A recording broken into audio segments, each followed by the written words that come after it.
When We Disagree is a show about arguments, how we have them, why we have them, and their impact on our relationships and ourselves.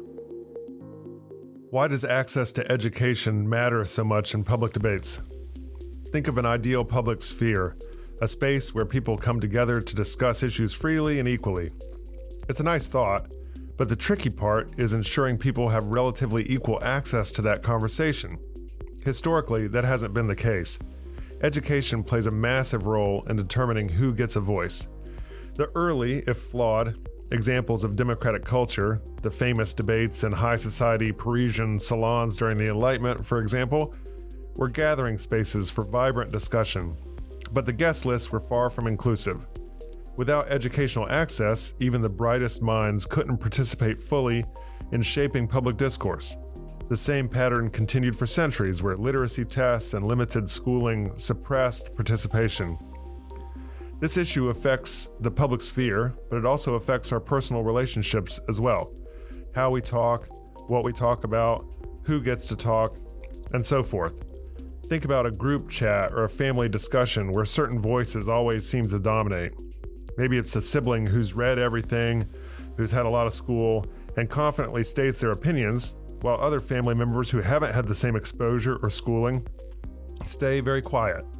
Or perhaps a friend dismisses your take on immigration by claiming that you don't understand the issue like they do because they studied it in school.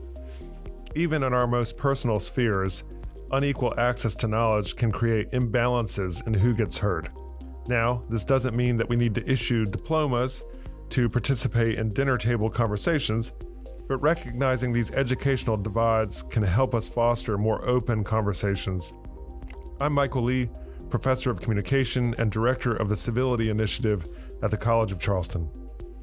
Our guest today on When We Disagree is Lisa Silvestri. Lisa is a communications scholar at Penn State University. Her most recent book is Piece by Piece, Risking Public Action, Creating Social Change. Lisa, tell us an argument story. Well, I think on November 5th, I found myself in disagreement with my fellow citizenry. Mm-hmm. And so I'm still, so what are we at? We're in December now. I'm still kind of grappling with this disagreement. Mm-hmm. I'm lucky. I grew up not thinking disagreement was too bad of a thing. I am a Philadelphia Italian, and so that's just communicating. Conflict was viewed as like an opportunity to like revise and edify your own kind of position and the way you're going to move forward. Well, let's pause on that for a moment, if you don't mind. Yeah. A Philadelphia Italian. Yeah. And then the kind of tacit cultural position is what towards conflict? That it's not a big deal. Like, it's like disagreement is part of life. And, my parents have been married for over 50 years, which would probably be surprising to outside observers because like a question like, where are the car keys would start like a explosive argument. And so I kind of grew up in that culture of just, I had a therapist in my 30s tell me, it's just passion. Like, you're just passionate people. How did they get past that? Like the screaming and yelling about the car keys? Well, it goes 0 to 60 and back down. Just like that it's quick. it's that quick. It's just like this, it's just big feelings in like this, a loud Italian household. And I remember going away to college and coming home from college. And so I went away and kind of got used to like a more measured way of engaging with people. And I came home for like, Thanksgiving or Christmas, whenever college kids come home. And I remember being like, Dad, like, why? It doesn't have to be like this, like all this screaming all the time. And he's like, what? We're communicating. He's like, it would be worse if we weren't talking, Right. Is it just a comfort level with Is it just a comfort level? And I want to turn to the disagreement with the electorate in a moment, but this is fascinating, which is one, if it goes 0 to 60, what keeps it from going to 70 or 120? In other words, where is the ceiling that prevents anger from becoming rage? And then the second one is how does it come back down so quickly without there being resentment that builds over time about like, well, you said this and that was so asymmetrical to what I said, and then you're treating me unfairly, or you called me a name, or just this sort of water off a duck's back. Like, well, whatever, let's just go to dinner. Yeah. So what prevents anger in a moment from becoming resentment in a further moment? I think it's like, this sounds so basic, but I think it's love. It's like this, like an acceptance that this person is, has dimension and shading, and, that you are with that person for better, for worse, and that this is like a for worse moment. You know, my dad did say, like, at one point, I think before I got married, that like the opposite of love isn't hate, it's indifference. Yeah, I've heard that line. And so it's like, when you like stop talking, when you stop engaging, when you stop like being frustrated and furious, it's almost like you are detached, and that the person, you've kind of like cut them loose, right? But like, and I think, you know, I think that any relationship is going to accumulate some level of resentment, right? Like, and like we can graft this onto like the collective, since I mentioned the electorate. I'm in love with this country. I'm in love with it, and it drives me crazy. And I feel a lot of resentment, and like that's part of what like inspired the book that I just wrote, is that I had a daughter in 2018, my first time being a mother, and I would listen to the news and it would make me irate, because this is not the world that I wanted for her. Do you think it drives you crazy because you have so much hope? Yeah. In other words, if you didn't... And love, right? Like, that's what it is like, yeah. Like, when you're in a relationship with someone you love, whether it's like, you know, one person or the entire like country of people, you want them to be the best version of themselves.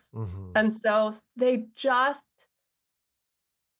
can really, like, you see the potential, you see like, God, we're better than this, like, you know, come on. I and guess so that's like the question, right?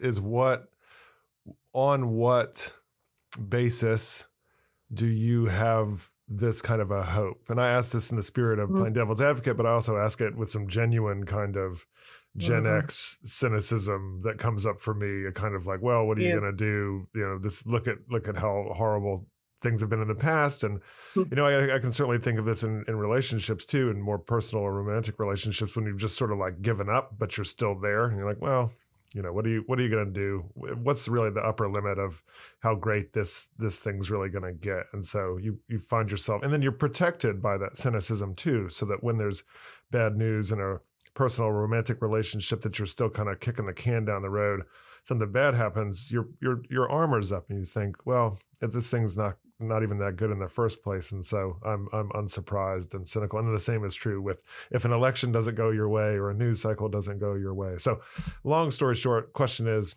on what basis is your hope for the country to be the best version of itself grounded? Well, gee, you're a ray of sunshine, aren't you? I don't know. It's some Now, of this- now I'm after like 2 minutes of talking to a Gen Xer, I've lost my millennialist belief.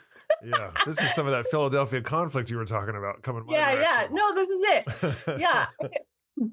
Why do I keep hoping? I mean, maybe you could just be like, is she just an idiot? That's not what I would say. I'm that dense. But I think it's because I've seen what we're capable of on the other side. Uh-huh. And I also push back against the tendency to create a shield of cynicism around my heart, because that's not fully living. Say more about that. Why is that not fully living?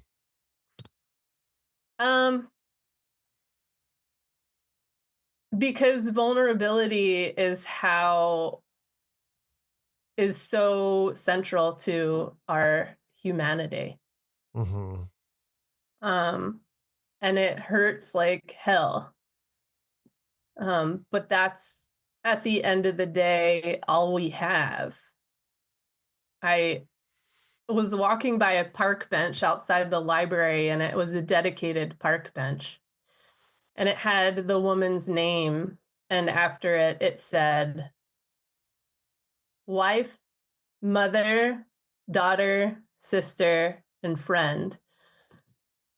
And as a rhetorician, I'm like, that's interesting. Okay, that's the order. Is that the order? Yeah, order. Is it ranked? Is this the ranked order? Yeah, I didn't know, I didn't, in no particular order, didn't say that, but it did occur to me that all of those are just relationships. And so at the end of the day, that's all we have is relationships. Mm-hmm. And so you get nothing from keeping one foot back, I guess.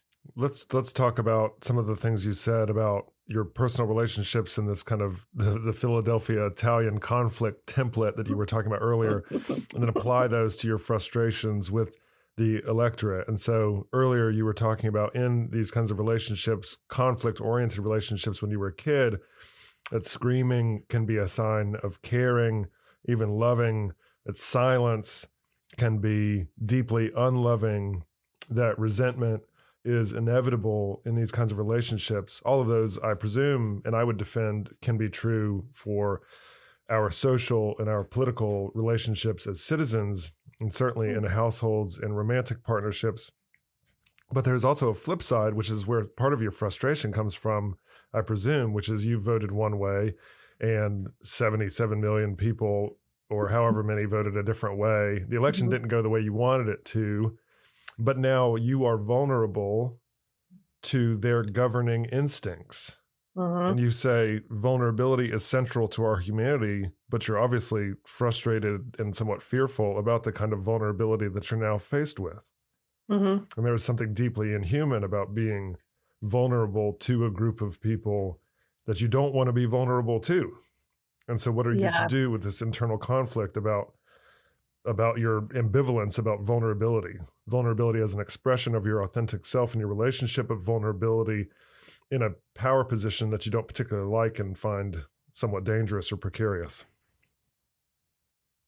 Yeah, I mean, I certainly don't feel good. I I think it's similar to this. I don't know, like, screaming is caring is like a tough way to like reduce that Feel down. free to edit that. That was just my on the fly gloss. I mean, I think it just means engagement, right? Like, you don't turn away, right? Like, you don't give up on the people that you love, and mapping that onto the folks who didn't vote the way I voted. I can't give up on them.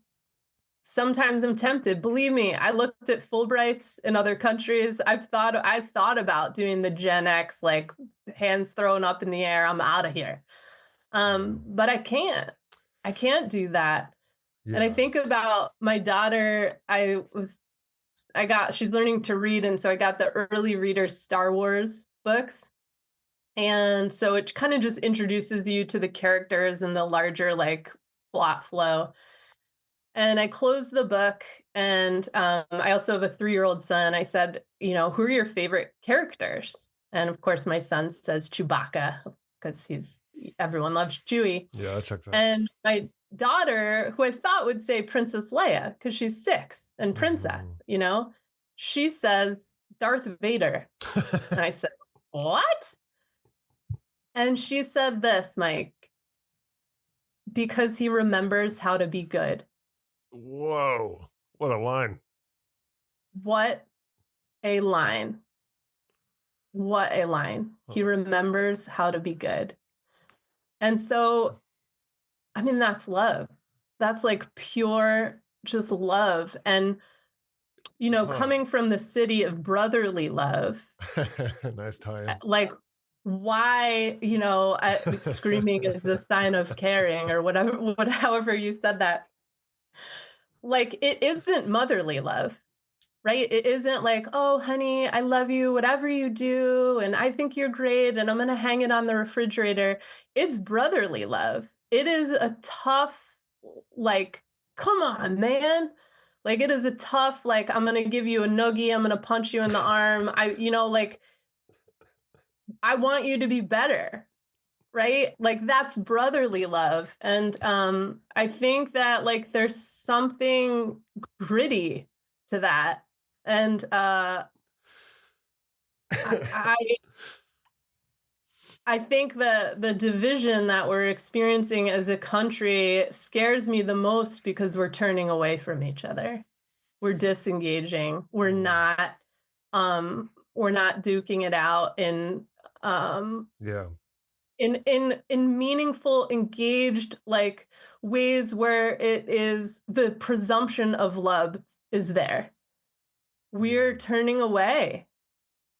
We're throwing our hands up and saying like, they just don't get it. Oh, the liberals and the conservatives and like, that's just how they are and whatever. And we're just going to have to ride out this 4-year storm. Mm-hmm. And like that's what breaks my heart is like, uh-oh. This is the sign of an end of a relationship. I haven't heard the word noogie in a long time, so thank you for that.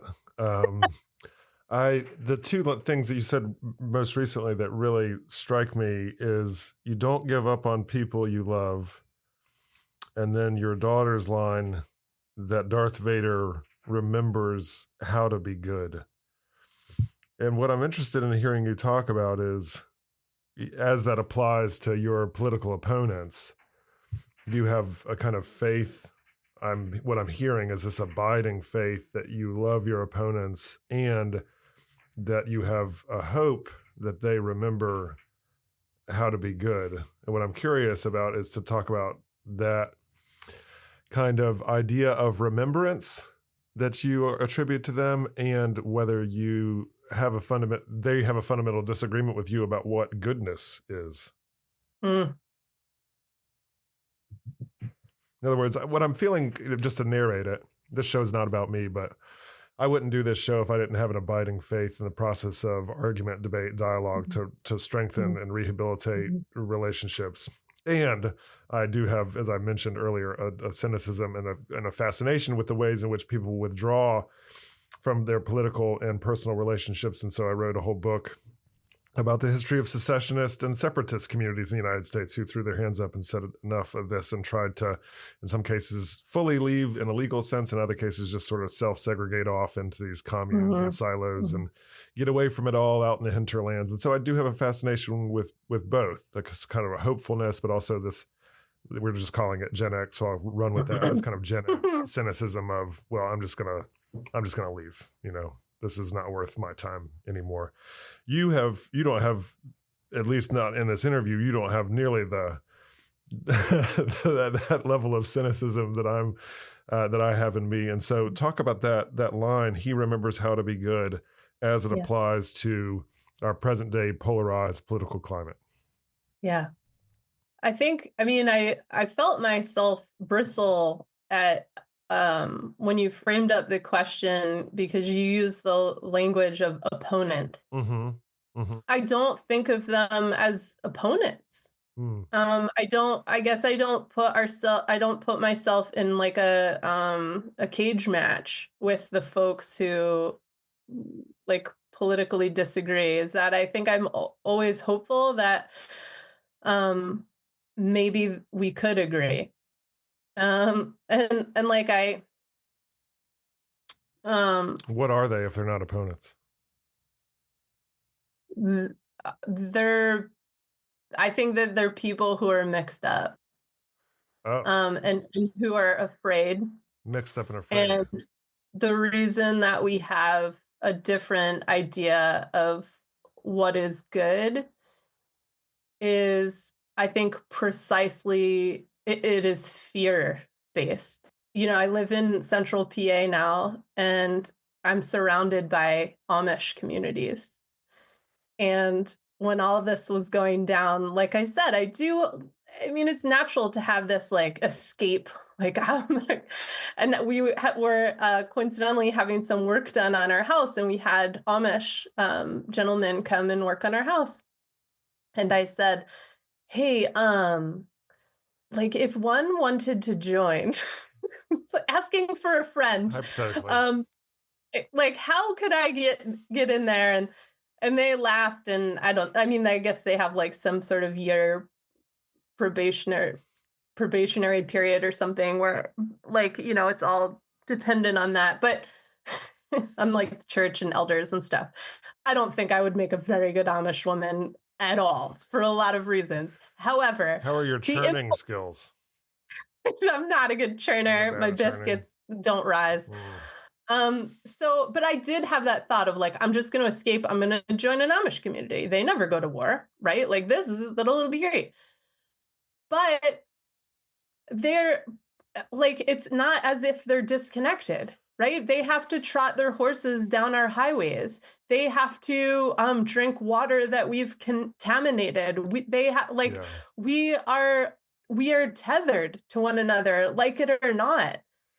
Last question, and just to focus in on the Amish and how you were talking about your people you disagree with about politics, whether they're people you're fighting or your opponents or others. I was struck with this line that they do what they do because they're mixed up and afraid. Yeah. Do you feel that way about all of them? Do you feel that way about the Amish? That's why they believe what they believe, is because they're mixed up and afraid? Yeah, if there's a thesis statement to the Bible, of course, I'm, always looking for a thesis statement as a professor. It is, do not be afraid. Do not be afraid. And like over and over, that some variation of that line is repeated, and it comes from this thing, like this is what Jesus was all about. Abundance, man. There's plenty. There's enough fishes. I'll turn water to wine. Like we've got it all. We got it all. There's nothing to be afraid of. And like, that is liberty. That is liberty and justice for all. It's just, there's something so liberating in just walking in faith and like, I don't know. I mean, I didn't want to turn this into like that kind of podcast, but I think like there's something to it, that when you are fearful, you become very small-minded. When you are worried about like resource management, and those are real material constraints, right? Like but if you can figure out a way to act as if, and live like, this is what children are all about. Like I have 2 cookies, you have 0 cookies, I'll give you one of my cookies. Like it's so obvious to them that we do get so mixed up along the way that we forget what it is we're doing here. Well said. Lisa Silvestri, thank you so much for being on When We Disagree. You're welcome. It was a pleasure. When We Disagree is recorded at the College of Charleston with creator and host Michael Lee. Recording and sound engineering by Jesse Kunz and Lance Laidlaw.